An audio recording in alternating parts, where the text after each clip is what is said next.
Tapos ko na makat out yung mga na-print ko na tawag dito na mga drawings, mga colorful na drawings. Tapos kaya ko siya na laminate guys para pwede siyang gamitin ulit. Tsaka hindi nasisira yung papel.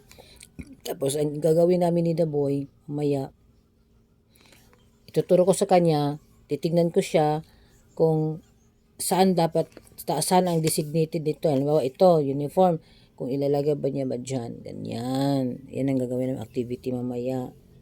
Tapos hanapin natin yung kabayo. Unicorn. Oh. Nasaan si unicorn?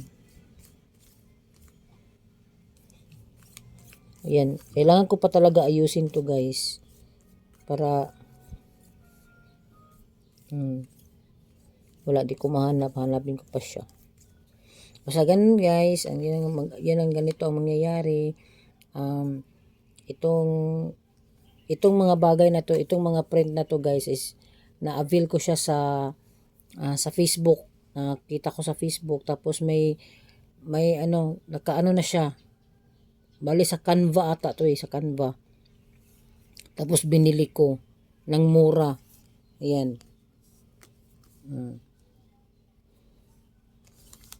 Hindi siya ata for sure sa Canva talaga siya galing.